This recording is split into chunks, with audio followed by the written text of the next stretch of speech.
ലിബി, ഗുരുതരമായ ഒരു കണ്ടെത്തൽ നമ്മൾ നടത്തിയ പരിശോധനയിൽ അത് കുസാറ്റ് പോലെയുള്ള ഒരു നമുക്ക് ഏറ്റവും വിശ്വസിക്കാവുന്ന ഒരു സ്ഥാപനം നടത്തിയ അന്വേഷണത്തിലാണ് ഈ ഗുരുതരമായ കണ്ടെത്തലുകൾ ഉള്ളത്. അമോണിയ, സൾഫർ നൈട്രേറ്റ് എന്ന് വേണ്ട എല്ലാ രാസമാലിന്യങ്ങളും എത്രയോ ഇരട്ടിയാണ്, അനുവദനീയമായതിലും എത്രയോ ഇരട്ടിയാണ് കണ്ടെത്താൻ കഴിഞ്ഞിരിക്കുന്നത്.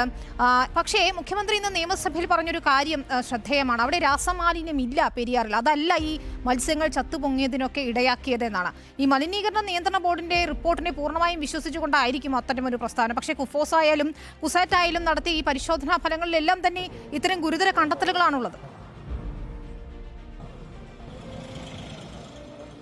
വിനിത, തീർച്ചയായും മലിനീകരണ നിയന്ത്രണ ബോർഡിന്റെ അശാസ്ത്രീയമായ പഠന റിപ്പോർട്ട് വെച്ചുകൊണ്ട് തന്നെയാവണം മുഖ്യമന്ത്രി നിയമസഭയിൽ ഇന്ന് ഈ പ്രസ്താവന നടത്തിയിട്ടുള്ളത്. മലിനീകരണ നിയന്ത്രണ ബോർഡിന്റെ പഠന റിപ്പോർട്ട് വന്ന സമയത്ത് തന്നെ ഇവിടുത്തെ പരിസ്ഥിതി പ്രവർത്തകരും നാട്ടുകാരും എല്ലാം ഇതിനോട് പ്രതിഷേധിച്ചതാണ്. ആ റിപ്പോർട്ടിനെ തുടർന്ന് കുഫോസ് നടത്തിയ പരിശോധനയിലാകട്ടെ രാസമാലിന്യം കൊണ്ട് തന്നെയാണ് പെരിയാർ ഇത്തരത്തിൽ വിഷമയമായത് എന്ന് കണ്ടെത്തിയിരിക്കുന്നു. ഇവിടുത്തെ മത്സ്യങ്ങളുടെ കൂട്ടക്കുരുതി നടന്നതും രാസമാലിന്യം മൂലമാണ് എന്ന് കൃത്യമായി കുഫോസിന്റെ റിപ്പോർട്ടിലുണ്ട്. എന്നാൽ കുഫോസിന്റെ റിപ്പോർട്ടിനെ തള്ളിക്കൊണ്ടാണ് മലിനീകരണ നിയന്ത്രണ ബോർഡിന്റെ റിപ്പോർട്ട് മാത്രം വെച്ചുകൊണ്ട് മുഖ്യമന്ത്രി ഇന്ന് നിയമസഭയിൽ തീരെ ഉത്തരവാദിത്തമില്ലാതെ ഇത്തരം ഒരു പ്രസ്താവന നടത്തിയിരിക്കുന്നത്. ഇപ്പോൾ നമ്മളോടൊപ്പം ഈ ഏലൂർ ഇടയാർ മേഖലയിലെ പരിസ്ഥിതി പ്രവർത്തകരും ജനപ്രതിനിധികളും എല്ലാവരും ഉണ്ട്. ഒപ്പം തന്നെ ഈ രണ്ട് റിപ്പോർട്ടുകൾ വ്യത്യസ്തമായി വന്ന സാഹചര്യത്തിലാണ് നമ്മൾ ഇതുമായി ബന്ധപ്പെട്ടുള്ള അന്വേഷണവുമായി മുന്നോട്ട് പോയത്. കൊച്ചി ശാസ്ത്ര സാങ്കേതിക സർവകലാശാലയിലെ ജലപരിശോധനാ കേന്ദ്രം വളരെ ആധികാരികമായി ജലപരിശോധന നടത്തുന്ന കേരളത്തിലെ സ്ഥാപനമാണ്. ഇവിടെ നടത്തിയ ഒരു പരിശോധനയിലാണ് ഞെട്ടിക്കുന്ന രാസവസ്തുക്കൾ ഈ വെള്ളത്തിൽ അലിഞ്ഞു ചേർന്നിട്ടുണ്ട് എന്നുള്ളത് മനസ്സിലാക്കിയിട്ടുള്ളത്. ഇന്ന് മുഖ്യമന്ത്രിയുടെ പ്രസ്താവന കേട്ടിരുന്നല്ലോ നിയമസഭയിൽ. മലിനീകരണ നിയന്ത്രണ ബോർഡിന്റെ റിപ്പോർട്ട് അങ്ങനെ തന്നെ അംഗീകരിച്ചുകൊണ്ടാണ് ഇവിടെ മത്സ്യങ്ങളുടെ കൂട്ടക്കുരുതി നടന്നത്, രാസമാലിന്യം കൊണ്ടല്ല എന്ന് മുഖ്യമന്ത്രി പറഞ്ഞിരിക്കുന്നു. എന്താണ് പ്രതികരണം? നമുക്കതിൽ പറയാനുള്ളതെന്ന് പറഞ്ഞാൽ ഒരു അഴിമതിയുടെ കേന്ദ്രമാണ് PCB എന്ന് പറയുന്ന ഒരു സംവിധാനം. അത് മുഖ്യമന്ത്രിക്ക് അറിയാവുന്ന കാര്യമാണ്. ഈ PCBയെ കുറിച്ചിട്ട് ഒരുപാട് പരാതികൾ നിലവിലുള്ളതാണ്.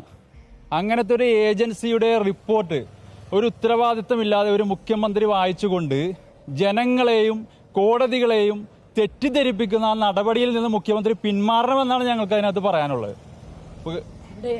ജനപ്രതിനിധികളുണ്ട്. ഈ നമ്മളിപ്പോൾ പാതാളം ബണ്ടിലാണ് നിൽക്കുന്നത്. ഈ ഭാഗം കൂടി ഉൾപ്പെട്ട സ്ഥലത്തെ ജനപ്രതിനിധിയാണ്. എങ്ങനെ കാണുന്നു ഈ ഇപ്പോഴുള്ള പ്രസ്താവനകൾ?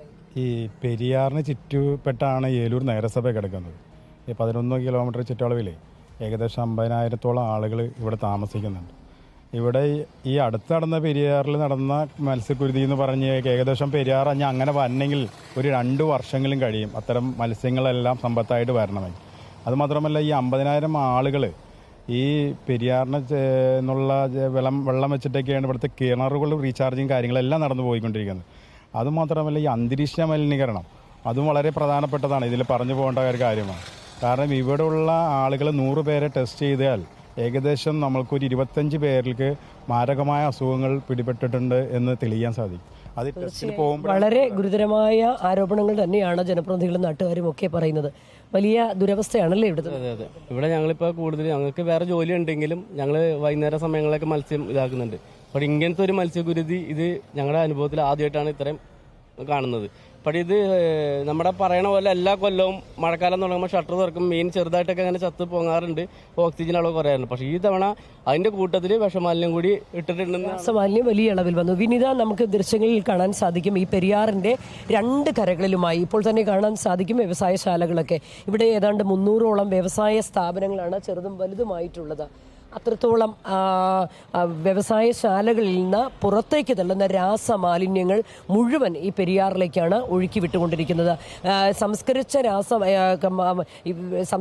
വെള്ളം, അതായത് ഉപയോഗിച്ചതിന് ശേഷമുള്ള സംസ്കരിച്ച വെള്ളം പുറത്തേക്ക് വിടാനുള്ള അനുവാദം പോലും വളരെ ചുരുക്കം ഫാക്ടറികൾ കാണുന്നിരിക്കുകയാണ്. മുഴുവൻ ഫാക്ടറികളിലെയും ഇത്തരത്തിൽ മലിനമായ വെള്ളം രാത്രിയുടെ മറവിൽ ഈ പുഴയിലേക്ക് ഒഴുക്കി വിട്ടുകൊണ്ടിരിക്കുന്നത് വലിയ ദുരവസ്ഥയാണല്ലേ നാട്ടുകാർക്ക്?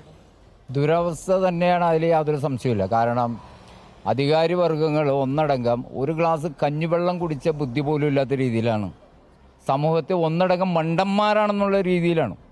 മനസ്സിലായോ? കാരണം ഇത് ഏത് കമ്പനിയിൽ നിന്നാണ് ഈ രാസമാലിന്യം വന്നതെന്നുള്ള കൃത്യമായിട്ട് PCBയുടെ പക്കൽ തെളിവുണ്ട്. അവർക്ക് പിടിക്കാവുന്നേ ഉള്ളൂ. അതിൻ്റെ പിടിക്കാത്തതിൻ്റെ കാരണം അധികാരത്തിലിരിക്കുന്നവർക്ക് വേണ്ടപ്പെട്ടവരാണ് വ്യവസായികൾ. അവർ എന്നിട്ടും PCBയുടെ റിപ്പോർട്ട് വന്നിരിക്കുന്നത് രാസമാലിന്യം ഇല്ല എന്നാണല്ലോ. പക്ഷെ വർഷങ്ങളായിട്ട് ഇവിടെ ജനിച്ചു വളർന്ന ആളെന്നുള്ള നിലയ്ക്ക് എനിക്കറിയാവുന്നത് ഇവിടെ എല്ലാ തരത്തിലുള്ള മാലിന്യം ഇവിടെ ഉണ്ട്, ഈ പുഴയിലുള്ളതാണ്. ലബി, നമ്മൾ നടത്തിയ അന്വേഷണത്തിലെ കണ്ടെത്തലുകളെ കുറിച്ച് കൂടി അവരോട് വെളിപ്പെടുത്താമോ? കാരണം അവർക്കറിയാം അത് മലിനമാണ്, പക്ഷെ അത് എത്രത്തോളം ഗുരുതരമാണെന്ന് ചിലപ്പോൾ ഈ റിപ്പോർട്ടിലെ വിവരങ്ങൾ അറിയുമ്പോഴായിരിക്കും അവർക്ക് മനസ്സിലാവുക. ഇവിടെയുള്ളവരൊക്കെ വിനീത, നമ്മൾ ഇതുമായി ബന്ധപ്പെട്ട നമ്മൾ മാത്രമല്ല, ഏത് ചാനൽ ഏത് പത്രം വാർത്ത കൊടുത്താലും അത് ആദ്യം വായിക്കുന്നവർ ഇവിടെയുള്ളവരാണ്. കാര്യം ഇതിൻ്റെ എല്ലാ ദോഷഫലങ്ങളും അനുഭവിക്കുന്നവരാണ് ഈ ഏലൂർ ഈ ഭാഗത്തെ ആളുകൾ.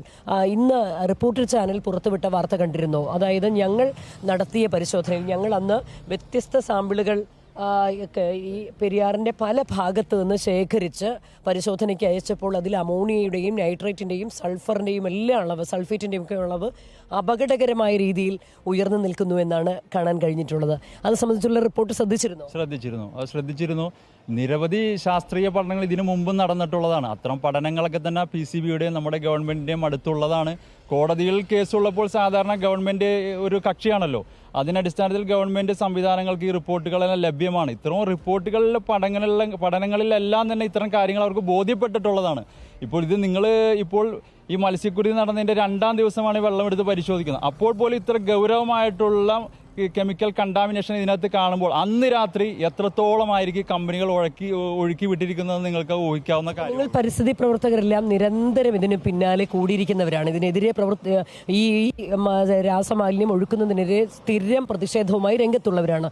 എന്നിട്ടും എന്തുകൊണ്ടാണ് ഇങ്ങനെ ഒരു മടിയുമില്ലാതെ ഫാക്ടറികൾ ഇങ്ങനെ പെരിയാറിലേക്ക് മാലിന്യം ഒഴുക്കിക്കൊണ്ടേയിരിക്കുന്നത്? അതിന് ഇന്നത്തെ മുഖ്യമന്ത്രിയുടെ സ്റ്റേറ്റ്മെന്റ് തന്നെയുള്ള ഏറ്റവും വലിയ ഉദാഹരണം. ആ സ്റ്റേറ്റ്മെന്റിൽ മുഖ്യമന്ത്രി പരോക്ഷമായിട്ട് പറയുന്നുണ്ടല്ലോ, ആര് കുറ്റം ചെയ്താലും കുഴപ്പമില്ല, ഞങ്ങൾ സംരക്ഷിക്കാൻ തയ്യാറാണ് എന്നുള്ള മെസ്സേജ് സ്ഥിരമായിട്ട് മാറി മാറി വരുന്ന ഭരണ സംവിധാനങ്ങളിലും രാഷ്ട്രീയ നേതൃത്വങ്ങളിലും PCBയിൽ നിന്നും ഉള്ളത് കൊണ്ട് മാത്രമാണ് ഇവർ നിരന്തരം ഇത് ഒഴുക്കിവിടാൻ തയ്യാറാവുന്നത്. ഇതിന് പരിഹാരമായിട്ട് പറഞ്ഞിരിക്കുന്ന NGTയുടെ നിർദ്ദേശങ്ങൾ പോലും സമയപരിധി കഴിഞ്ഞിട്ടും ഇതുവരെ നടപ്പിലാക്കാൻ, അതിനുള്ള മുന്നൊരുക്കങ്ങൾ നടത്താനോ നമ്മളുടെ ഗവൺമെൻറ് ഇതുവരെ തയ്യാറായിട്ടില്ല.